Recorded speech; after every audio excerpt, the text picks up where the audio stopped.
Physical అయ్యాను కాబట్టి నేను కంటిన్యూ చేయాలి రిలేషన్‌షిప్‌ని అని భయపడుతూ, బాధపడుతూ అలానే ఉండిపోతూ ఉంటారు. సో, అది ఎంతవరకు కరెక్ట్ అంటారు? అంటే అక్కడిలో బ్రేక్ చేయడం మంచిదా? అలా కంటిన్యూ చేయడం మంచిదంటారా? ఫిజికల్ అనేది చాలా ఇంపార్టెంట్ థింగ్. చాలా హ్మ్. Big thing. నేను దాని వాల్యూని తగ్గించట్లేదు. Hmm. It is very big. Especially for women it is completely different experience. Hmm. Hmm. అంటే that is not just physical. Physical వల్ల ఎనర్జీ ఎక్స్చేంజ్ అవుతుంది. ఒక ఎమోషనల్ బాండ్ అనేది స్ట్రాంగ్ అవుతుంది.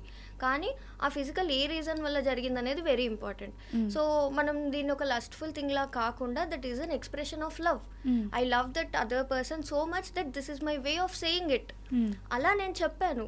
ఎందుకు? అప్పుడు ఆ అబ్బాయి నన్ను ట్రీట్ చేసిన విధానం అవ్వచ్చు, మా మధ్యలో ఉన్న బాండ్ అవ్వచ్చు, దానివల్ల that is my expression of love. That is the ultimate expression.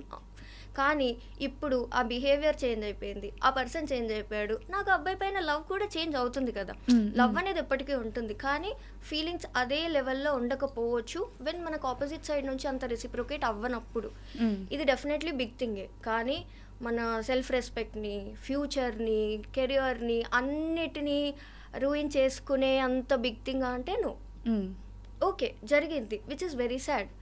Foundation ఏంటి? లవ్. కానీ ఇప్పుడు ఆ లవ్ లేనప్పుడు దీనికి ఎలా వాల్యూ ఉంటుంది? కరెక్ట్. లేదు కదా. హ్మ్. సో మీరు వేరే రిలేషన్షిప్కి వెళ్ళాలా వద్దా అనే భయంతో వెళ్తే ఏమవుతుందో అని ఇతనితోనే అడ్జస్ట్ అయి ఉండే బదులు హ్మ్. It's better to stay single and happy than to stay in a toxic relationship. హ్మ్. ఈవెన్